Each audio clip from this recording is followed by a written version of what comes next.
Hey everyone, this is Tom here at Tropical Escapes at Home, and today we have a really wonderful guest joining us. Melissa Rodway has been kind enough to carve out some time from her day to join us and give us a glimpse into her life when it comes to her travel experiences, what's motivated her to get into travel, and give us an insight into her show because she's also a podcast host and she's got a lot of great topics there, a lot of great guests, and she'll be able to give us a little bit of insight into the content of her show there. She's got a book out as well. And I did specifically want to mention that because I love people who are new authors and I love to promote people however I can. But for everyone out there, Melissa is the host of the Fly Travel Radio podcast, and she is the author of the book, The People You Meet, which is a travel memoir about backpacking through Southeast Asia. Very, very cool, blending honest reflections and plenty of humor. And her book has made it to the Amazon bestseller list twice for several weeks, which is very nice. So, Melissa, thank you. Welcome to the show. I do want to mention really quickly that on your website, I read your intro page, and you have a little section there called Shooting from the Hip, which I just loved. And I thought, wow, her story is a lot like mine. So, I want to link to your website. I do want to put a link in the show notes. So do you mind if I link specifically to that page? Because I think it could speak to a lot of people and help a lot of I would people. love for you to link to any page. Go for it. I'm happy. That's why we do these things, right? It's really nice to connect people and for people to find some recognition in their own struggles. So, yes, you go crazy. Yeah, Link it up. I will do that. Thank you so much. So why don't you just go ahead and let's just jump in. Tell us a bit about who you are and your background and how you were able to connect the dots of life to get to where you are with your love for travel. All right. So, I am Canadian. I live in Toronto. I didn't grow up here. I'm from a small town called Port Perry, which is about an hour and a bit outside of Toronto. I can tell you that as a young girl in 1981, my dad moved us to Australia for a year. He was a teacher at the time, and we did what was very common back then, or maybe it wasn't as common as I think as I start telling this story to other people. We did a teacher's exchange. So we swapped houses. My dad swapped jobs with a teacher in Australia, and we went and lived in a very small, remote bush town just outside of Perth in Western Australia. It was called Roleystone, and I was 7 at the time. And we had to walk through a very remote bush path to get to school, and our school was in the middle of nowhere in the wilds of Western Australia. So that was a pretty formative adventure for a young person. I have a very good memory, so I do remember quite a bit of it. And back then, there weren't the recording devices we have now. So my dad was planting tape recorders all around our house to catch our accents because we developed them quite quickly. So that was pretty huge, I think, for me to see that there was life elsewhere in another place. And we did a lot of traveling in that year. We went to Bali. There was nobody in Bali at the time, I mean, in terms of tourists. Oh, My hair was yeah. very, very white, blonde, and all of the locals were constantly touching me and giving us chocolate and just like wanting to be around us. My sister was 12 and very tall at that time, and all the men were trying to marry her. And it was a very interesting time. And we also rented a van and traveled around New Zealand and then traveled around Oh, a lot of wow. Australia. So I would say that that was a pretty big deal for that time. And again, the Hmm. 80s, you were pretty detached. I mean, my parents were probably just writing letters to their like brothers and sisters and parents and Hmm. the odd phone call, but it was a different world. So anyway, that was probably what started off a love of adventure, I guess. And I won't go through every part of my life, but high No, school, I did an of exchange course. to Belgium and things like that. Yeah. And then, yeah, I lived in various parts of Canada. Lived in the Rocky Mountains for a bit in Jasper. I lived out west in on Vancouver Island in Victoria. I moved to Montreal and then to Toronto. Wow. Yeah, So you had a lot of great exposure at an early I age had I had some where, good exposure. Yeah, we were very yeah. encouraged in my family to go and do things and to do them on your own, not to go with friends, Hmm. to meet new people, that kind of stuff. So yeah, Awesome. that was a huge thing. I think that's wonderful. I wish more people had those kinds of opportunities. I didn't, I mean, we took the little family vacations. I mean, long story short, my mother was French Canadian. She's from Montreal. My father was Hungarian.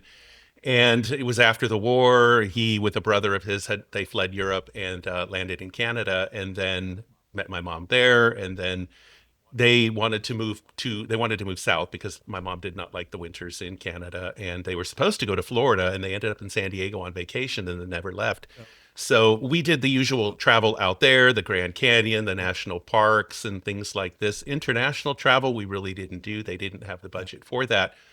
But I always kind of felt like we had, in some way, traveled because there was very little English spoken in my house growing up. There was a lot of French. If my dad would get upset, he'd start going off in Hungarian, which he never taught us. And then people that would come to visit were always from Europe, or it was the Canadian family coming down. So yeah, I didn't grow up with the football and the baseball and all of this. It was a very international environment Yeah, there that's in San cool. Diego. Yeah. But I always loved that. Yeah. And I have two brothers and a sister, and I mean, they're wonderful people, but they just never really, that travel bug, that whole international aspect never really bit them like it did with me.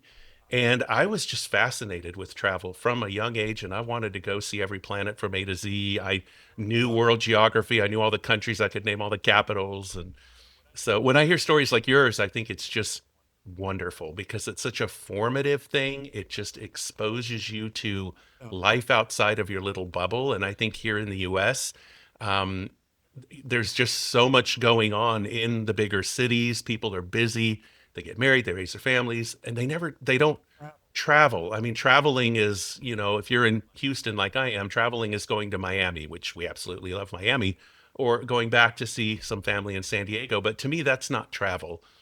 I took my wife to Montreal back in 2017. She had never been to Canada. I love Montreal. Oh my God. Yeah, it's Wonderful cool. city. Yeah. It's like going to Europe without leaving the continent. Yes, very, and Quebec City even more so, actually.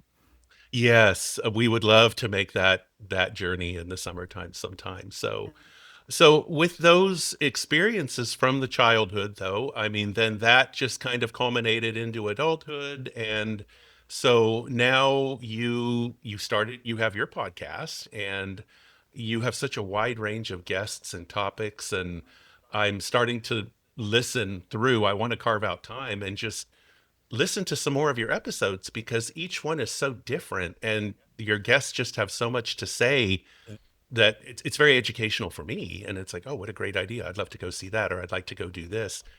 Tell us about your podcast and how you got involved in that. Well, I'm going to be very honest right now and tell you that my podcast is on hiatus at the moment. However, I Oh, started it in I don't remember, 2016 or 2017.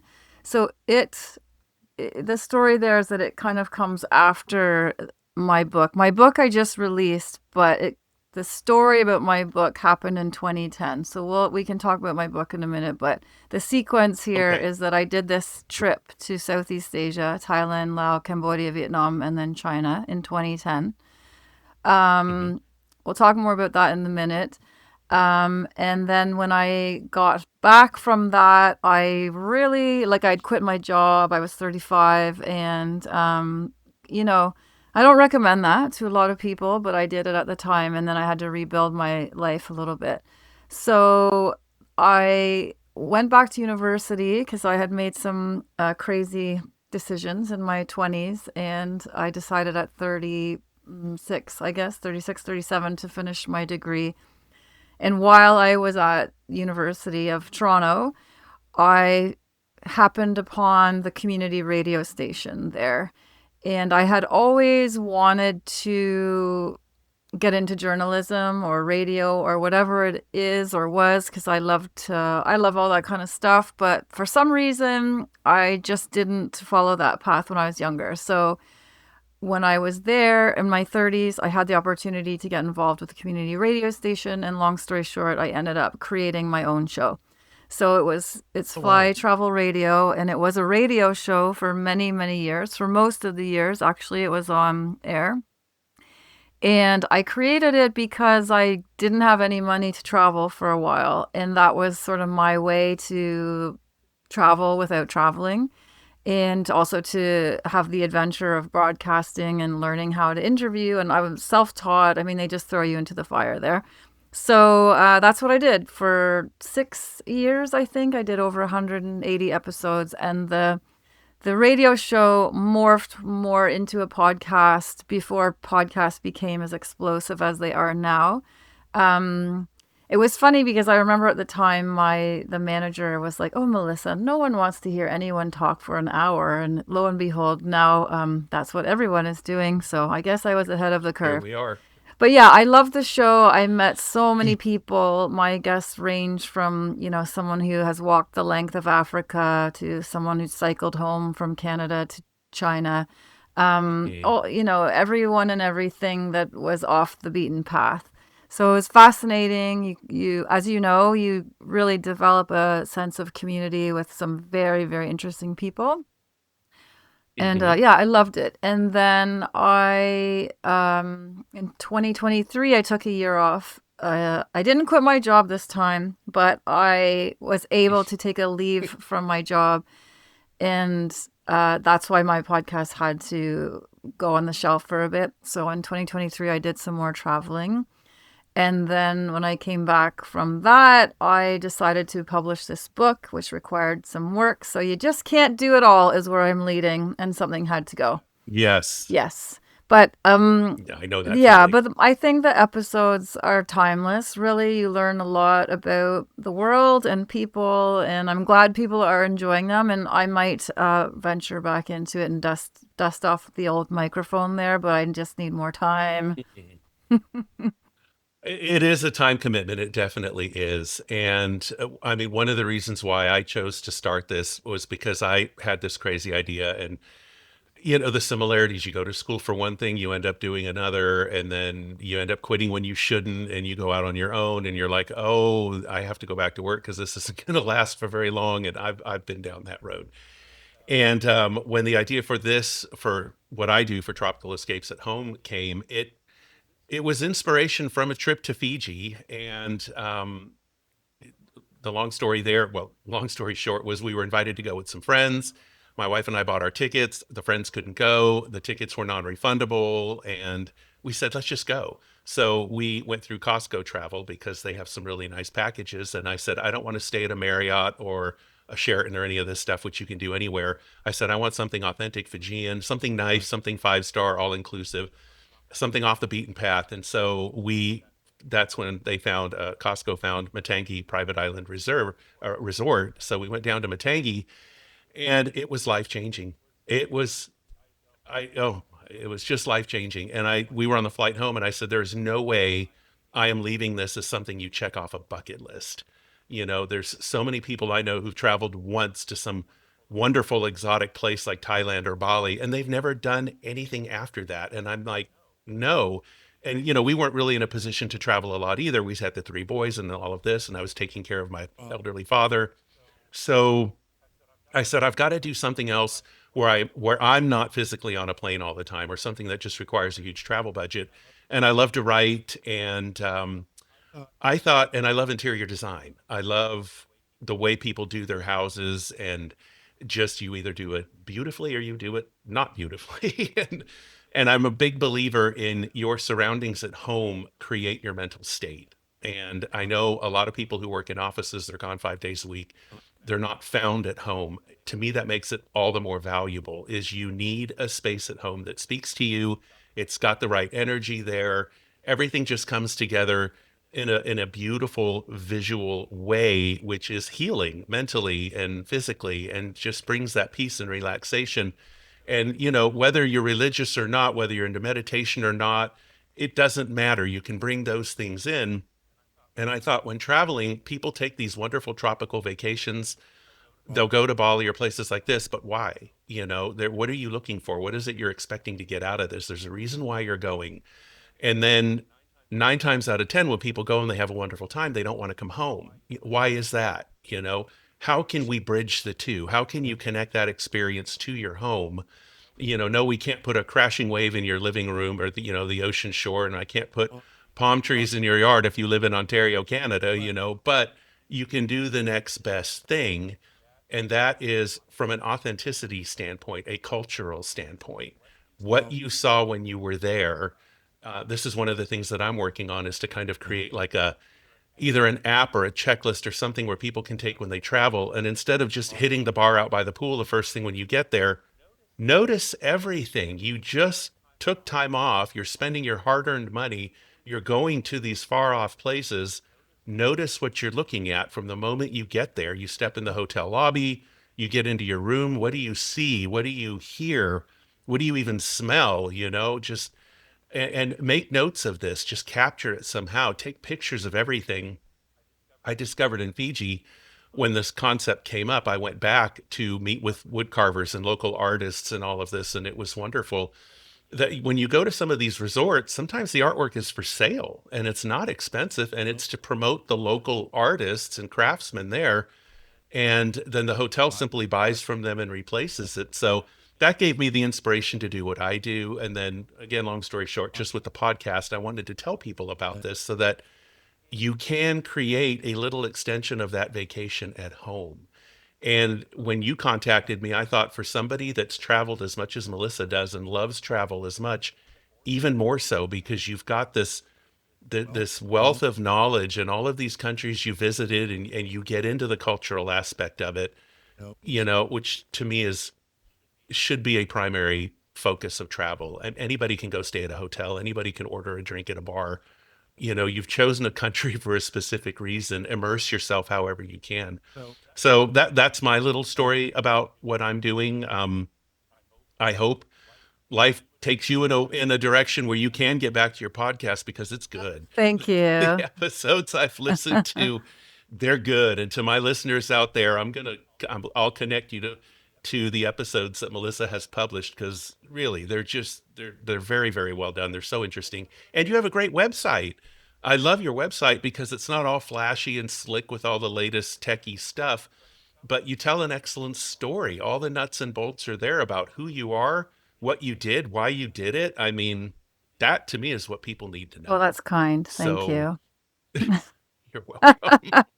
I So mean, I just yeah, I had to put that out thank there. you. I also I have to say, I don't post as much to my website as I should. And if you want more of that, Instagram is where I put everything lately. And that's Hmm. fly underscore travel underscore media. And it's the same there. I mean, I don't know how to do anything without being authentic about how I feel, about what's happening, where I am, Hmm. what the situation is. So that is just what you see is what you get with me. So whether it's my website or the podcast or the my Instagram account, that's kind of the same rhythm everywhere. Hmm. Well, yeah, and again, it takes a lot of time to do all of that. And I'm a little bit like that too. I'm a one man show, and I'm like, well, I can't give you what I don't have, so I'm gonna Yeah. give you the best I got right now. And Mm-hmm. but it's been good. So one thing I did want to ask you is, with all the traveling you've done, what's been your favorite place? What are your favorite types of countries and adventures? Um, so this is like asking what child is your favorite, so you know you can't answer it. But I think that I'm more drawn to certain parts of the world. So I would say that my favorite places are anywhere Spanish speaking. So I really love Central Okay. America. I love the sort of carnival circus like atmosphere that happens there the second you land. Um, I also like French speaking places. I am from Canada. Doesn't mean that everyone in Canada speaks French. Actually, very few of us seem to these days. But there's something about those environments. I spent 5 weeks in Quebec City 2 years ago, which I really love. But I think it's an interesting question because if you travel a lot, anyone will tell you that you have a natural feeling wherever you land that either you belong or you don't.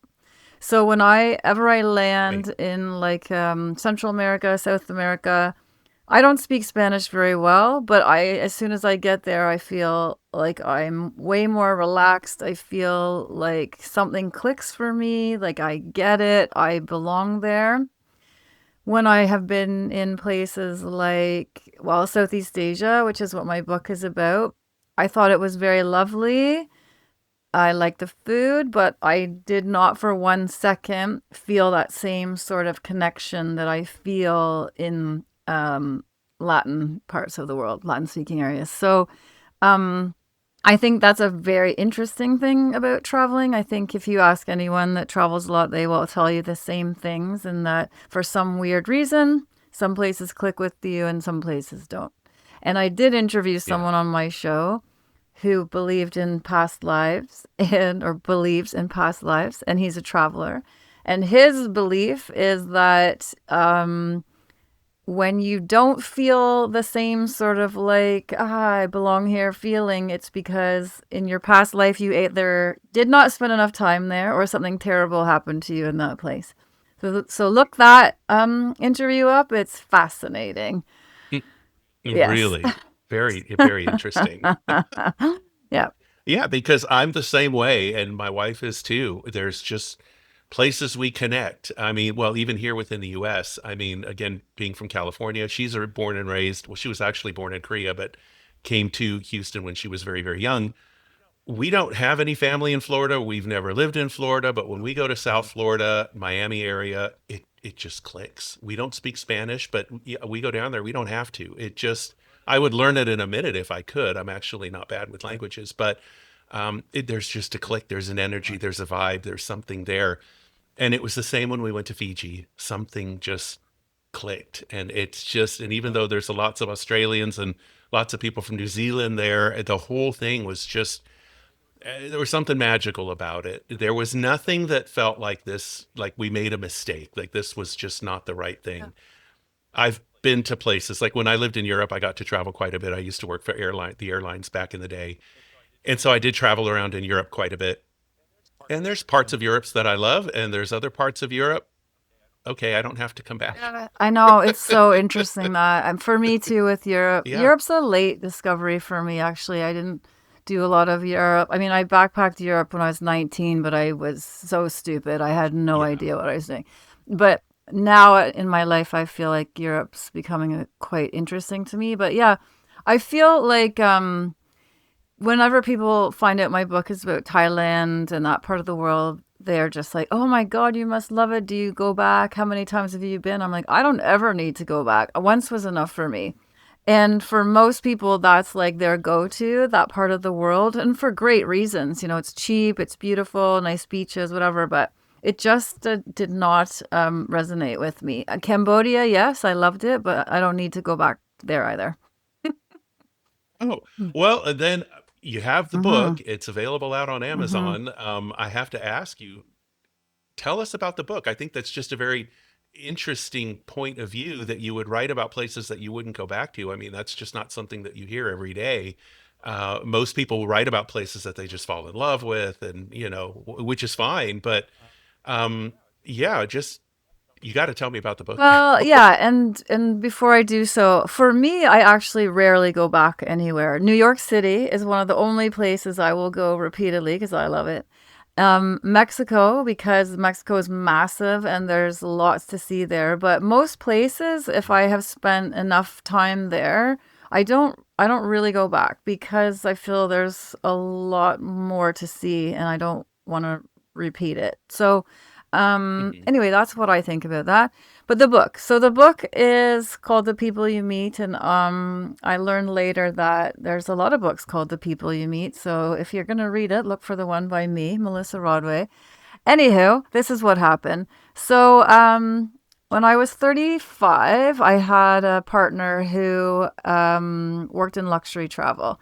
So he was going on a trip, a long, long trip through those countries that I mentioned and some extras to research luxury hotels as well as make some business connections and just figure out some adventures, etc., etc. So I'm not an idiot. I was like, I'm coming. Yes. And off we went. But, I was 35 and now I'm 50, and 35 seems really young. But even still at 35, you're not 25. And so after a few weeks, got a little bit cagey, I guess, because I didn't really have a purpose. I love travel. I had been on many trips at that point. So I loved adventure. I loved all of it. But when you're on a long haul trip like that for months and months on end, you can start to get a little Yeah. bit like it gets a little It crazy. gets Yeah, it old. gets old. Yeah. And he had a purpose, I didn't. So we were on these very long buses and trains, sometimes up to 36 hours. And this was, 2010, so we didn't have cell phones. So once a week, I was Hmm. hitting up the internet cafe or a hotel lobby where there might be a computer. But while I was on these buses and trains, I was like creating these stories in my head about what I was seeing, what I was doing, what was happening. And then once a week, I was churning them out to friends and family, just more to like help inform them. But I started really getting into it because I like to write. I love humor. I have a very different, not a different tone, but my tone is to just speak directly to people, tell them exactly as it is.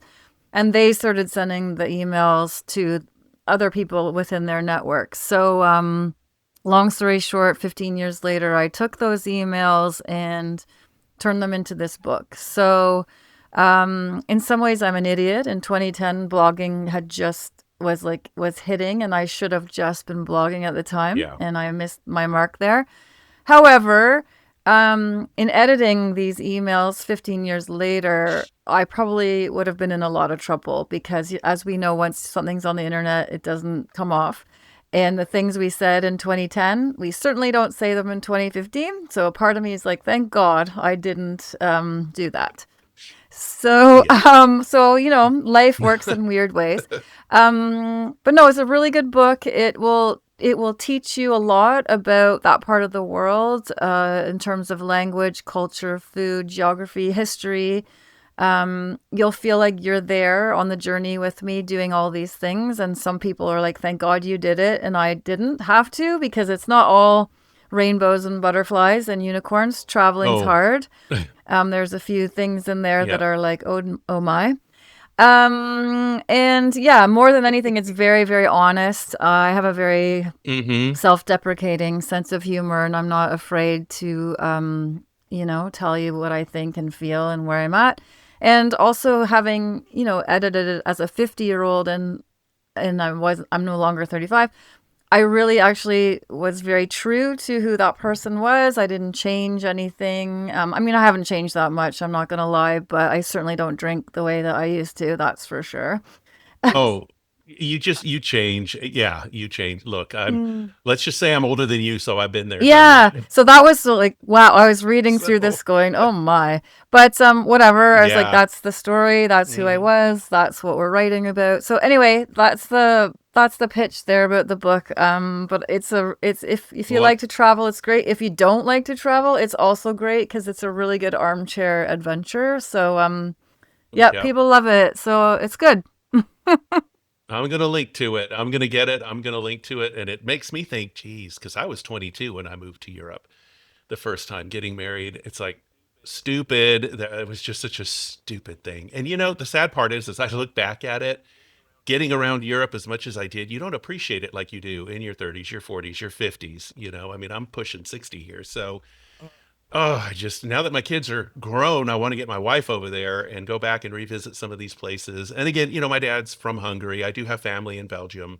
and they're wonderful people. They've come over to visit. I've been there, and I've got a few friends in France, and again, my wife's never been, but yeah, you see it from a different perspective, and you tell it like it is. Totally. And if there's something stupid about it, you put it out there so other people don't do something stupid. Well, yeah, and I Yeah. learned a very big lesson, excuse me, on this trip, that's in the book, Hmm. and I think that was due to age as well. So I met this woman when we were traveling, and she at the time was probably in her 50s, and had done more than anyone I'd ever met, and was fascinating and just super inspiring. She was a legend. And I remember being with her one day. We were in northern Laos, and there were these two young girls that were probably 25, backpackers. And she was watching them and then just looked at me and said, they need to go home. And I was like, what are you talking about? Because, there's a lot of ego in travel sometimes when you're younger about who's on the Hmm. road longest, how many stamps you have in your passport, who's been to the most countries. And there's sometimes this like, I'm just going to keep going and going and going. But she looked at them and she said, they are done. They have had it and they need to go home.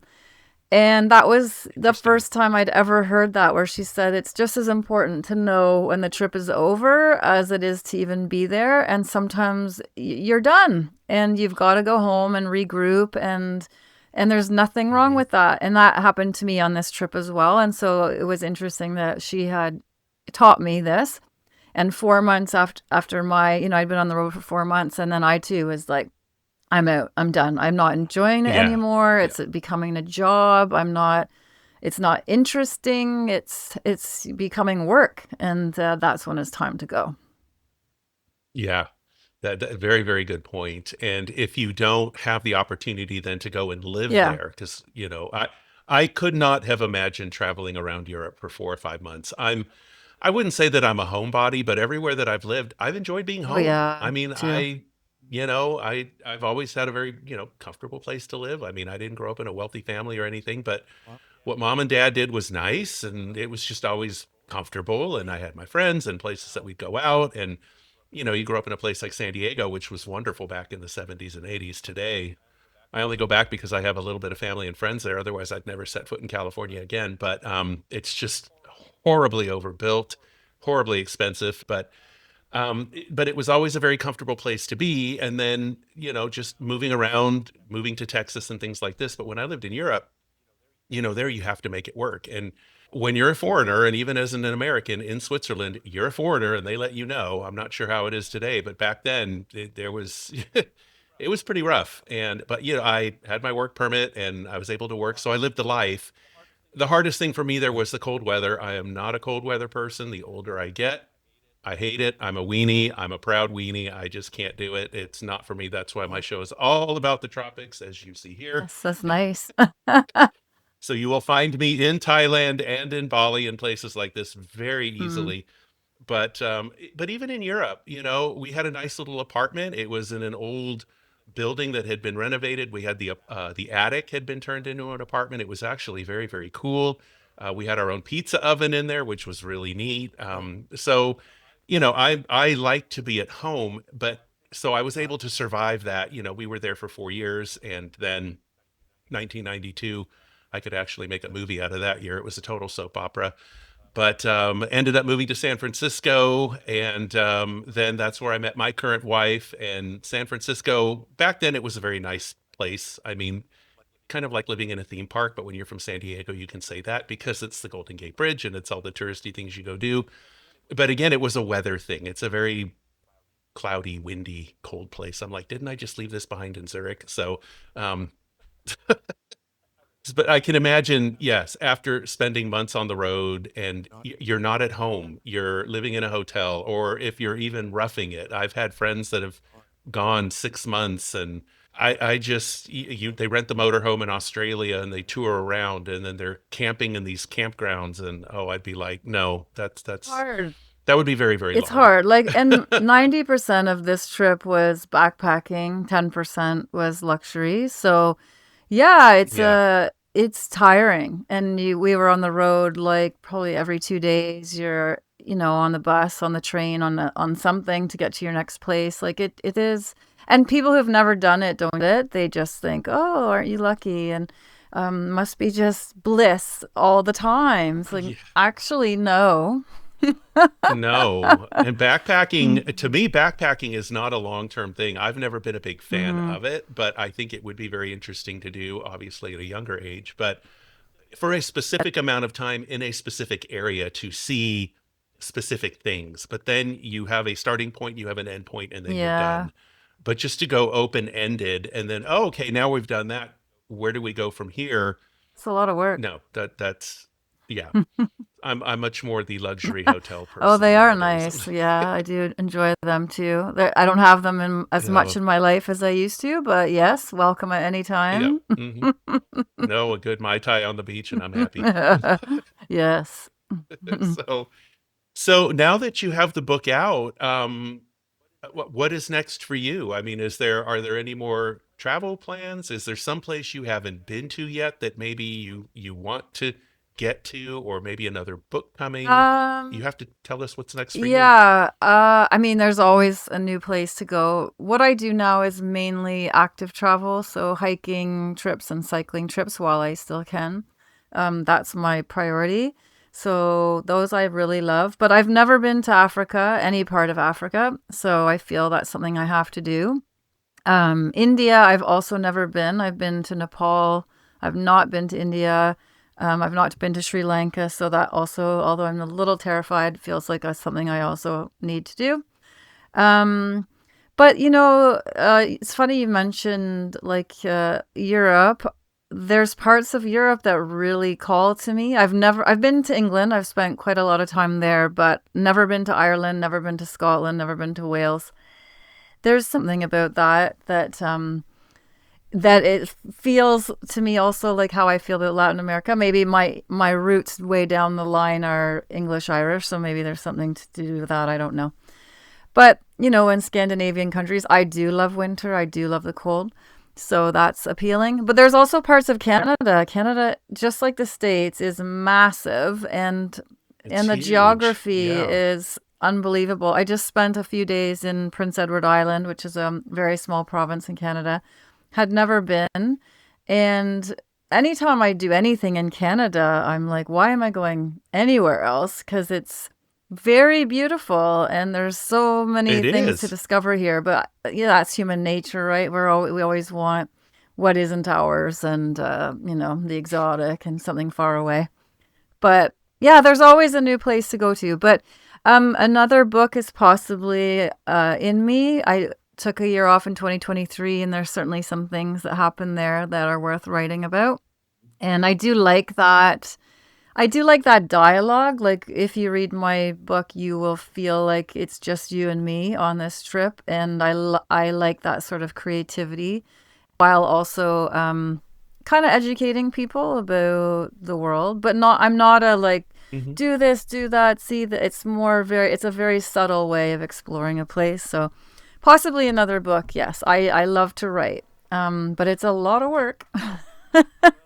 Well, it is. That's something Mm-hmm. I haven't done a book. I did the blogging for quite some time, but even that's very Mm-hmm. time consuming now. And like you said, it was really big back in 2010, 2011.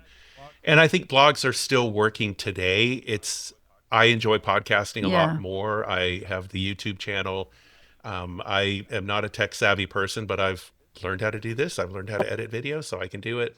It's just a quicker way for me to get information out there. Plus, you get to meet really cool people too, and I've just loved doing the podcast and the people that I've had on the show. I've met people that I would have never met otherwise, Totally. and they're just the coolest group of people. I mean, honestly. So I am going to keep doing that, but I do want to write because I think I'm a little bit like you, where I don't want to tell people like a list of, Mm-mm. you have like a recommended list of travel. Mm-mm. That's something people have to Mm-mm. figure out on their own. I can say I went somewhere and tell people what I loved about it or what I didn't like about it. They can use that info however they want. But oh yeah, you got to go to Mm-mm. Fiji or you got to go to the tropics. That's not for Mm-mm. everybody. I don't. I'm for me, when it comes to like the home design thing, if the tropics aren't your thing, that's perfectly okay. The goal is use inspiration of your favorite places to connect those wonderful, amazing trips, through artwork, the use of color, furnishings. If there's anything you can buy, maybe that's produced in that country. Usually you can buy it cheaper overseas if you can afford to have it shipped to do it. Just anything that you can do to recreate that little space.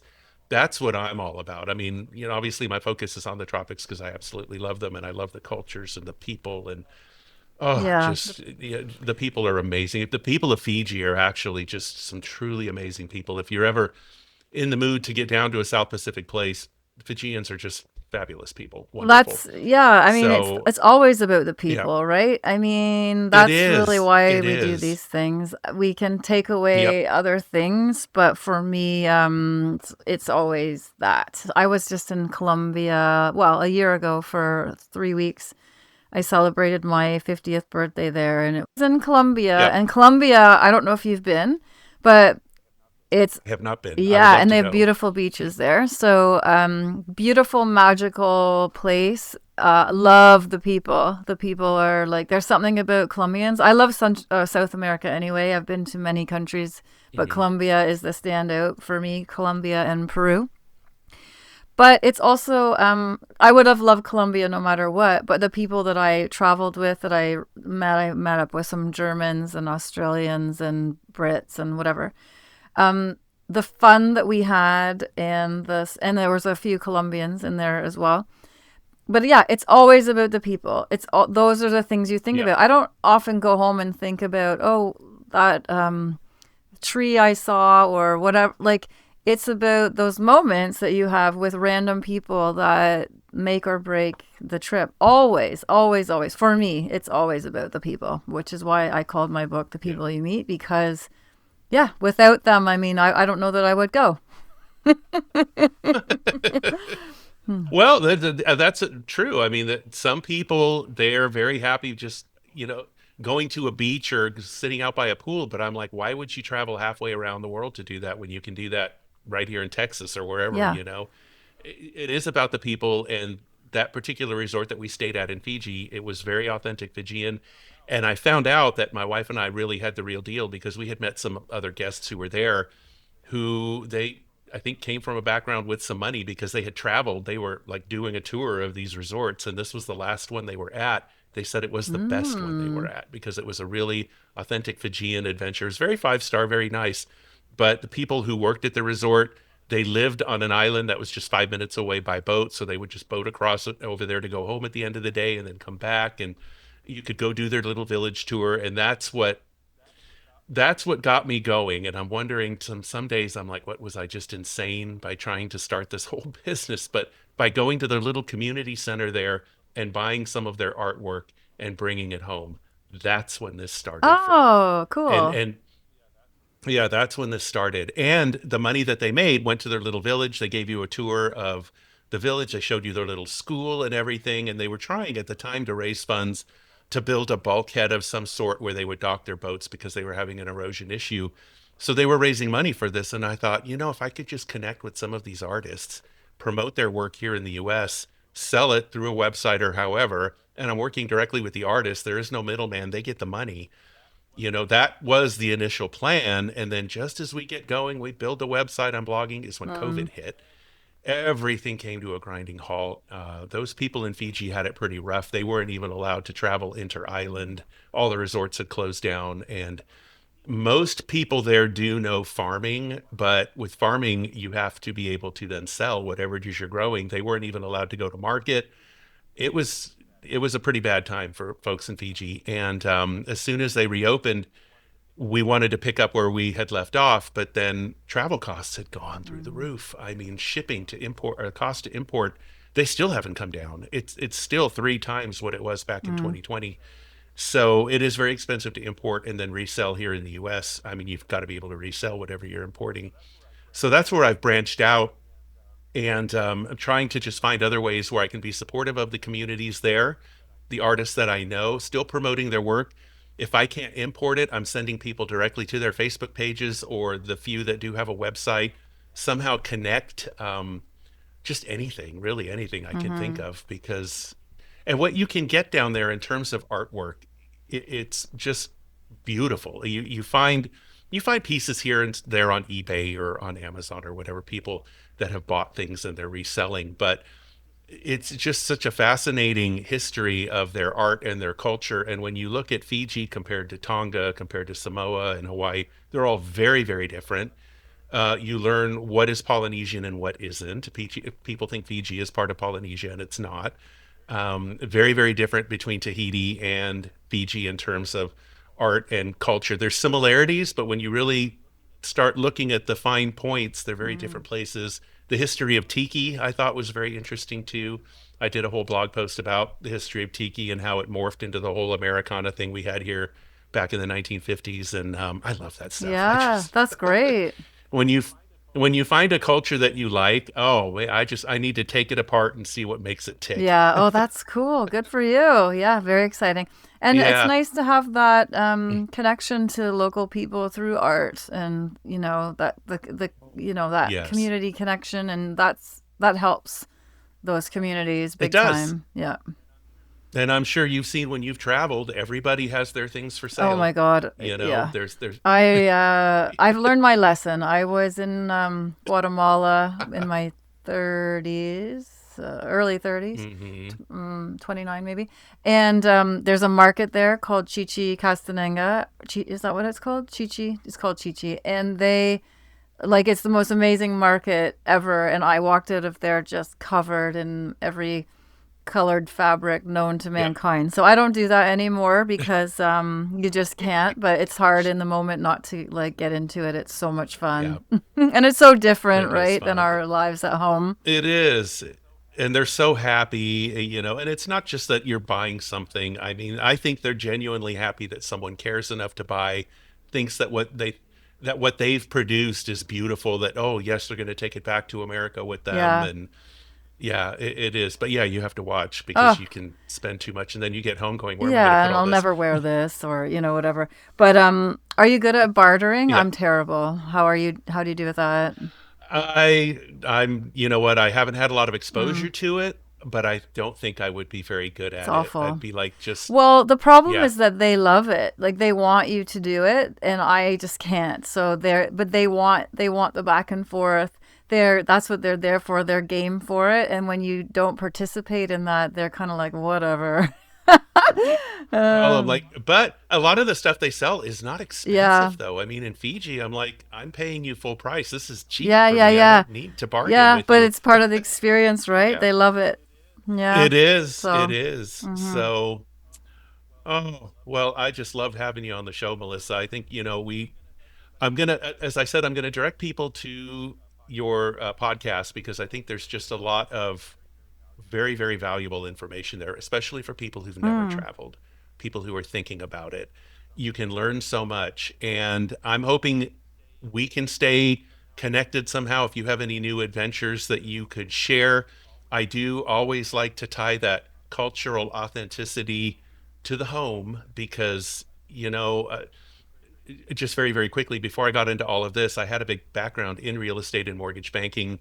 And, when I was a realtor in Southern California, again, and it doesn't matter where you're a realtor, in Ontario, it's the same thing. You're dealing with the most expensive thing somebody is ever going to buy yeah. is a home. And then when they have to sell it, it's their place, it's their home. I mean, it's a big deal when people have to sell and move to somewhere else. And that's where I really learned that home is important. Too many people take it so for granted. They go to work, they're in the daily struggle to survive, and you get paycheck to paycheck and all of this and raising your families. And I think the home itself is just neglected, and it can be such a wonderful place to recharge if you just make one room special. If you can't do the whole house, just make one room, that place that you can go and reconnect and do things like listen to this podcast, listen to your podcast, start to imagine and really just take it in and let those things speak to you in a way that only it's going to create an interpretation that means something only for yourself as the listener. And then it's up to you to decide what to do with that. But that's one thing I really promote. And I think with what you've done and what you've provided, you've given a lot of food for thought out there for people to do the same thing. So I thank Mm. you for that. And I will definitely encourage people to read your book. And if we do have an opportunity to meet up again, I think it would Oh, be I love wonderful. that. Thank you so much. I do appreciate all of your time and great questions. So thank you. Oh, sure. So any closing parting thoughts you'd like to give the listeners here, or I'm just going to send people to your Certainly website, do that. to your podcast. But yeah, I Hmm. think that no matter what adventure means to you, you need to do it. So I think some people get very stuck on comparing what their adventure should look like compared to what other people have going on, and do not do that. Find your own adventure. No one should be judging you. You're the only person that has to sleep at night with the life that you're living. So go out there and do Yes, something. good point. Wonderful. All right, Melissa. Well, thank you so very much for taking time out of your schedule. I really appreciate it. And to all of our listeners out there, tune in again next week to Tropical Escapes at Home, where we are going to have just more awesome info for you to consider about how to create your own tropical escape, get out there and travel, whether it's to the tropics or not. Go and discover a part of this world that you've never seen before that you really want to check out. Thanks so much again. Take Thank care. you.